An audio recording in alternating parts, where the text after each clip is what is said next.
Hello. Hello. Welcome to Shameless Plugs Podcast. Here in the basement studio. Yes. The basement studio. It is freezing out in Cincinnati. So cold. It's negative something. Literally negative something. I don't know what. I think it was -1. Is that all? Okay. I think that was it. It feels colder than -1. So anyway. Wind chill. For those of you who don't have wind chills. Yes, wind chill. Yes, wind chill is not fun.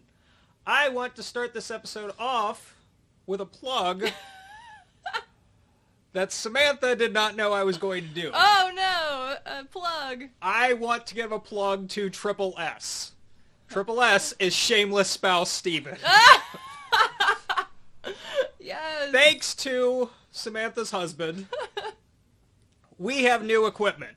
We do, yes. So yes, Steven played Santa and got us a new microphone for recordings. So this is our first episode recording with the new mic. Mm-hmm.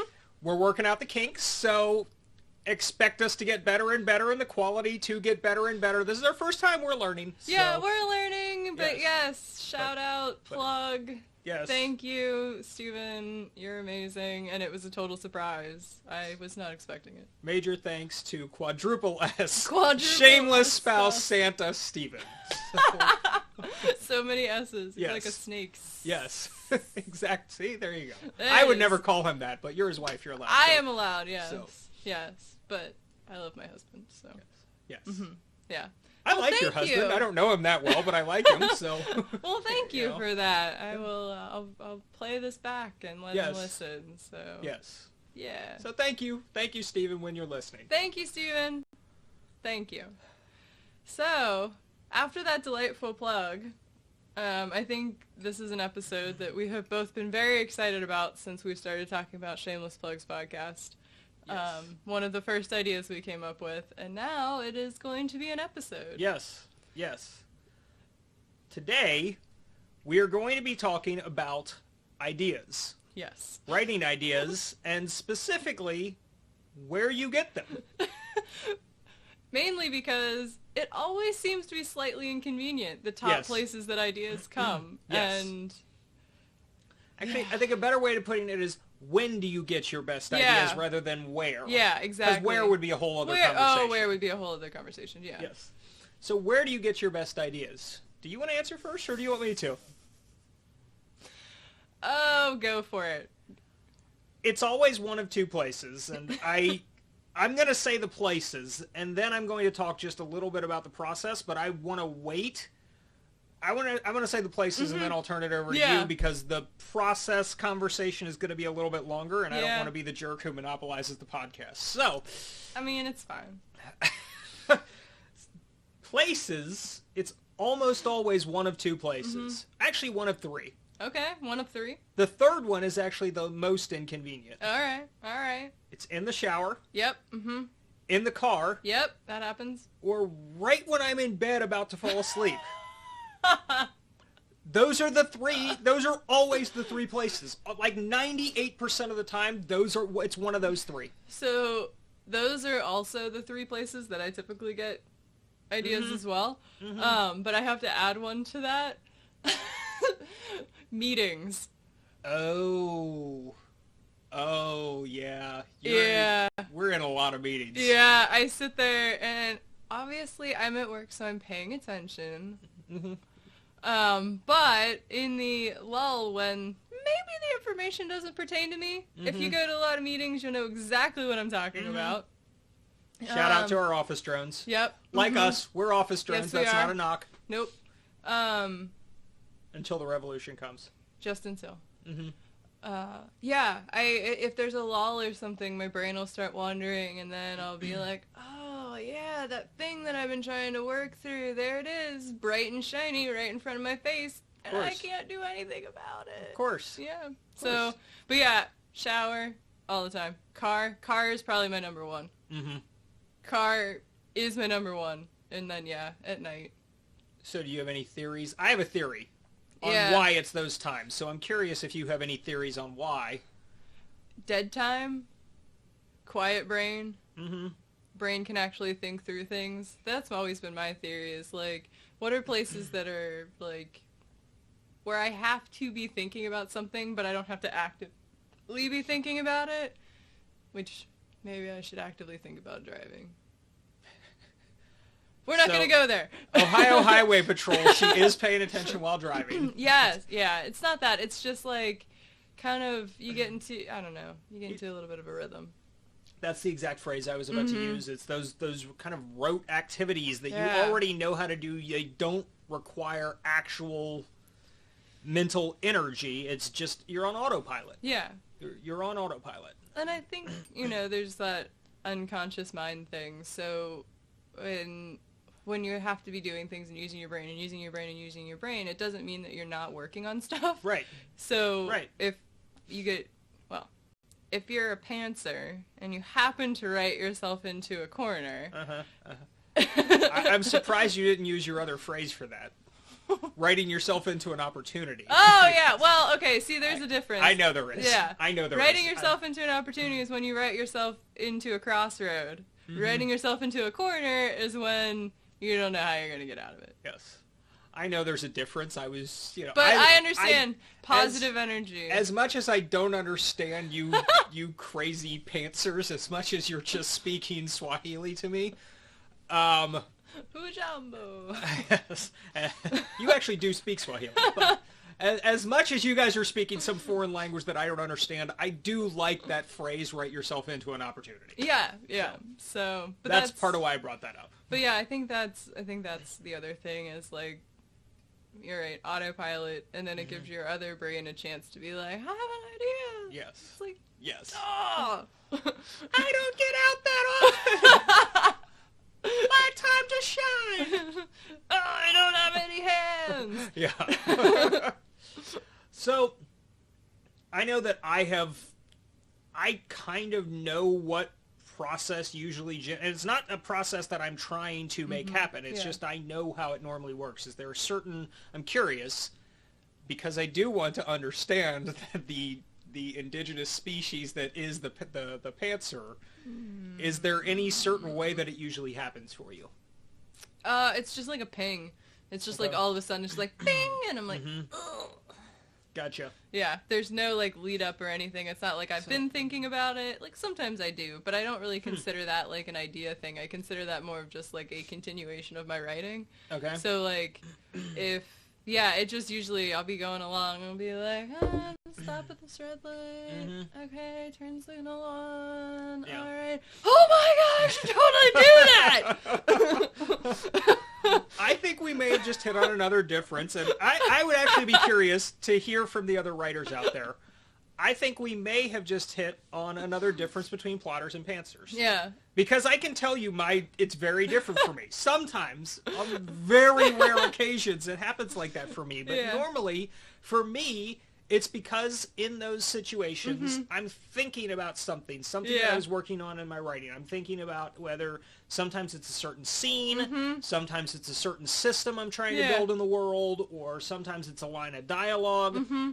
I'm thinking about something, and it's just that, okay, so logically, what does that mean? And logically, what does that mean? It's just that next step after next step after next step, and that's what does it for me. Or if it's a line of dialogue, I'm thinking through, okay, so what's the response? And then what's the response to that? But I'll give you an example. In one of my scenes in my novel, my main character is going through his closet, and he's trying to find clothes that he doesn't care if they get destroyed, because he's in a situation where he knows he might have to actually fight, and he's not a fighter at this point at all. He's really not that much of a fighter by the end, but he's not a fighter. So he's just thinking through, okay, if I have to defend myself, what clothing am I going to be okay with it getting destroyed? So he's flipping through his closet. Such a cool concept. He's flipping through his closets, and there is another character who was important to him who has passed away. And he's seeing T-shirts from all these events that he went to with this character. So like this certain concert that he went to, and this, and one of them was, okay, I'm thinking through this scene. This was a shower moment. This was a shower moment. Yes. I'm thinking through this scene, and I'm thinking through, okay, so what T-shirts is he going to see? Because I was planning on writing after I got dressed and everything. My plan was I was going to sit down and start writing. So I was thinking through, okay, he's got a concert t-shirt. And then I had this idea, well, I'm a big hockey fan. Mm-hmm. So I'm like, I would have some kind of hockey thing. So Yeah. maybe I'll give him some kind of like, and then like, wait a second. Why would he have hockey? This is a whole other world. This is a chance for me to create, this is a world where people have superpowers. Yeah. So why wouldn't there be a sport for people who have superpowers? Oh, yeah. I mean, you know, the wizarding world has Quidditch. Why wouldn't superheroes have a sport? So from there, because again, I am a plotter, so this was like 3 hours worth of work after this.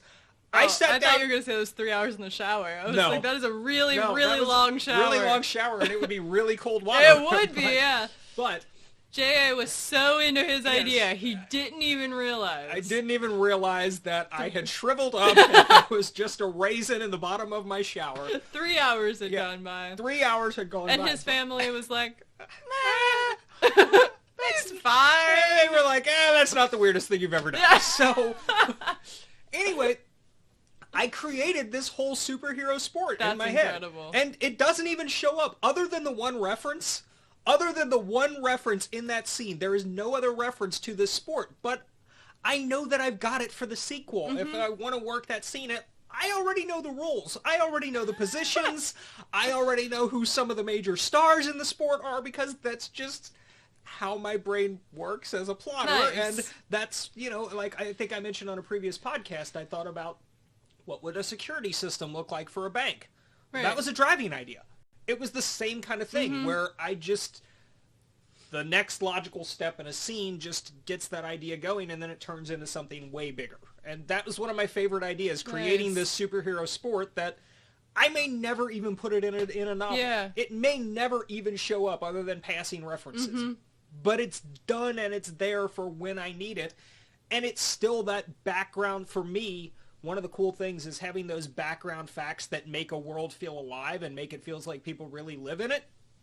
This is one of those things for me. Because I can drop a Millennium Falcon made the Kessel Run in 12 parsecs kind of thing in that has context for the people in my world, even if it doesn't for the reader. And it makes it feel like it's a real place where people have real histories. That's a good one. So that was one of my favorites. That's why I brought that up. I just know I get ideas in cars. I can't really pinpoint one, but because usually it's more, for me, it's more of just an aha moment. It'll be something that I've been, you know, with the novel, working with some of the characters, there's just things that are like, oh yeah, they need to do that, but I don't know how they're going to get there to do that, or I don't know what's going to happen to make them make that decision. And that's usually what the ping is. It'll be like this, like, it'll just be this, like, flashlight goes on. It's like, oh my gosh, you should do this. And then it turns off real quick, and I'm like, okay. So yeah, it's hard. I think it's harder to pinpoint because I don't have the history of like where it goes. It's just more of like, do this. I'm like, okay, I'll do that. Yeah. So yeah, but car definitely is a good one. Long drives. Oh, I could definitely see that. Long drives. Yeah. Yep. Mm-hmm. When I used to make the drive to and from Chicago. Yeah. I used to live in Chicago, listeners, for about 5 years, but I would drive back and forth all the time. Yeah, that was true on those long drives. That happened all the time. And if it's a longer drive and I actually have like time to think about it, then yeah, I'll play with it. I'll kind of repeat it over. I'll change some things. I'll try to figure out how it should look, what I want it to be. But yeah, long drives were notorious when I went back and forth to school and stuff. Yeah. Oh yeah. Mm-hmm. By the way, speaking of Chicago, I want to give a plug to Chicago. It used to be my home. I lived there for 5 years. I was actually just reading a story the other day about Chicago. Chicago has some problems. There's a lot of violence there. There's a lot of problems with the schools. But this article that I was reading was, and actually those were points referenced by the author of the article, but there was a young man. I don't remember how old he is. I think he was around like 10 or 11, something like that. But he had created these blessing bags, and he was distributing them to homeless people, and it was like this thing that he was really passionate about. And President Obama had actually referenced him in a tweet, and that's what the story was about. Chicago has some great people there. It is a fantastic city, so I know that you almost exclusively hear negative things about Chicago. I want to say something positive about Chicago. So, my former home, plug to Chicago. Plug to Chicago. Sorry for the digression. Oh, it's cool. I'm not worried about it. It can lead us into, I guess, the other thing. So, in this discussion, we've said where we get our ideas, but we don't necessarily tell you how we handle them. Yes, because we want to be a resource and we want to help our fellow writers. And we feel like a lot of writers probably experience something similar. Any artist probably experience something like that. You know, if you're a painter and you're in your car and you get this image in your head, how do you keep it there? Yes. Do you have your paintbrushes in your vehicle? I hope not. If you do, I don't know how effective that would be, but... I mean, unless they're like in the backseat or something. Yeah, if you're transporting them somewhere, but... Otherwise. Yes. And similarly, can't just pull out the notebook and the pen in the middle of the road. Right. It's not safe. It is not. It's all about safety. Yeah. So what do you do? What do you do? I'm a repetition person at that point. I just try to repeat it and repeat it and repeat it and repeat it and repeat it until I get to a place where I can actually write it down. I always have notebook and pen with me. I like to handwrite. It slows me down. It forces me to think about things. Otherwise, I just get going really quick. So I'll usually just, if I have like 5 minutes before I'm supposed to be in at work or before I'm supposed to be at an appointment or, you know, obviously I don't have to time myself when I get home, but, you know, just jot it down real fast. Just something to try to remember what it was I was thinking about. And then sometimes I don't do that. If I've got it in my head in a way that I can remember it, sometimes I try not to write it because it gets a little lost for me then. Interesting. Yeah, so I just kind of keep it going, and then the first chance I get to my computer, I fill it in. It's, I think, that pantser thing. It's like, it's easier to just slip it in where it goes versus sitting down and writing it and then taking it over and rewriting it. Yeah. Some of the magic gets lost. Yes. I like the repetition thing, especially if you've only got like 10 minutes, 20 minutes before you're able to get it really written down or recorded some way. I do my phone for everything. Well, shouldn't say for everything, because what I do is I will have my phone set up when I'm driving for a voice memo. Yeah. So I can just make a quick voice recording for myself if I'm in a position, like if I'm driving, where I can just, at a stoplight or whatever, really quickly get in and superhero sport. I mean, like, if I could do something like that, I've got it set up so that it's ready to go and I can just fire it off. Or if I'm in a meeting or something, I will actually type a memo to myself on my phone when I can't do a voice recording. Yeah. For longer form ideas, like if it's dialogue, I have to do the repetition thing. I have to keep repeating lines that I liked back to myself and back to myself until I can get to an actual computer. Because what I do is I save a drafts folder in my email, because that's backed up. It's not on my computer. I just use a Gmail account. It automatically saves as I'm typing, so it's not like I'm going to forget to hit save and have a crash or something. That is kind of my safety net. And that's really only for longer ideas. For shorter ones, it's just the memo on my phone or the voice memo. But the voice recording, if you set that up before you're driving, it's quick and easy to get into. That's a good idea. That's and really smart. I like the repetition one a lot, too. Yeah, that's probably the main one. And then if I get an idea in the middle of the night, I actually try my darndest to get up and just write it.